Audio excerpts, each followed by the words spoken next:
Shalom, selamat petang. Kita akan mempelajari pelajaran sekolah Sabat pada saat ini. Sebelumnya mari kita tunduk kepala dan kita berdoa. Bapa di sorga, urapi hambamu dengan kuasa Roh Kudus Tuhan, supaya boleh menyampaikan kebenaran firman Tuhan.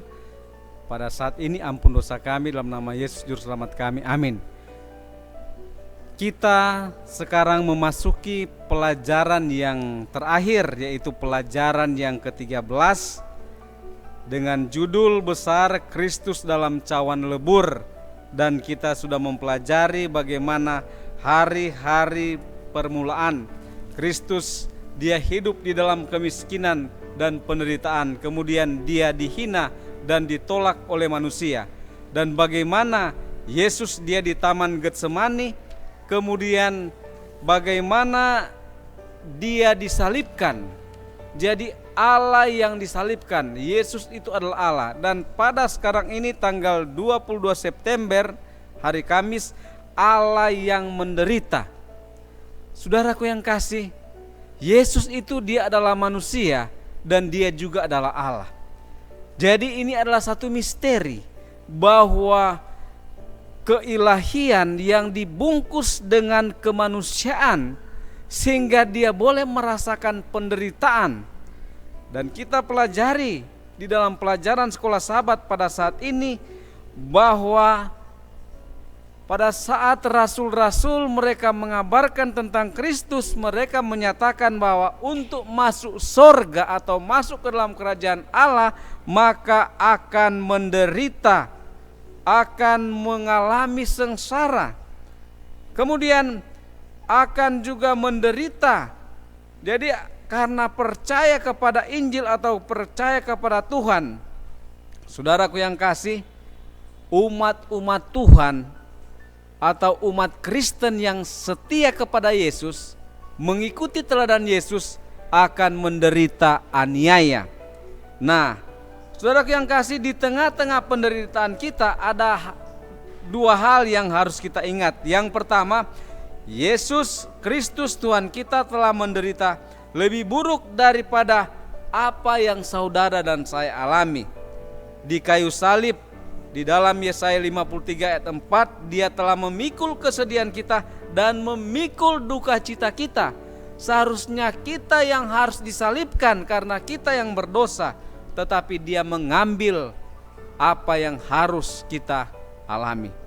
Sehingga apa yang kita ketahui hanya sebagai individu, maka Yesus dia menderita untuk semua, untuk kita semua. Dia yang tidak berdosa menjadi dosa dalam 2 Korintus 5 ayat 21, karena saudara dan saya menderita dengan cara yang tidak dapat kita bayangkan sebagai makhluk berdosa.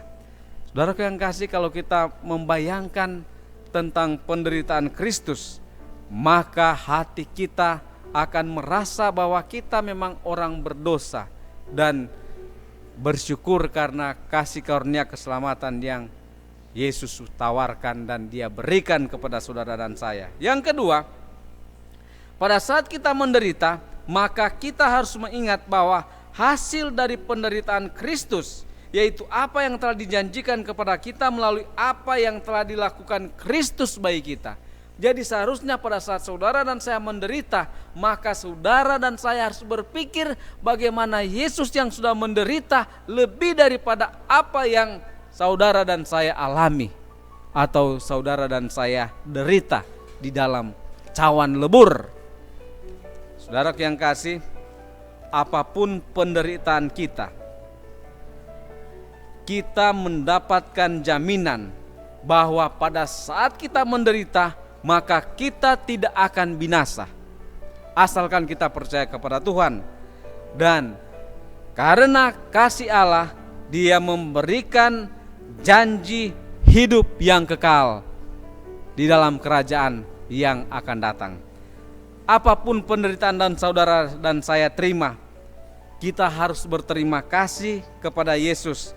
Berterima kasih karena dia telah menanggung hukuman dosa di dalam dirinya yang seharusnya saudara dan saya alami.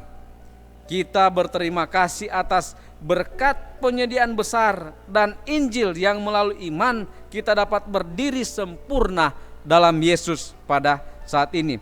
Kita memiliki janji untuk hidup yang kekal. Kita memiliki janji bahwa karena apa yang telah Kristus lakukan, karena kepenuhan dan kelengkapan hidupnya yang sempurna dan pengorbanannya yang sempurna, maka keberadaan kita di sini yang penuh dengan rasa sakit, kita yang sering kecewa, kehilangan, tidak lebih dari sekejap, ada dan hilang, berbeda dengan kekekalan dan kematian.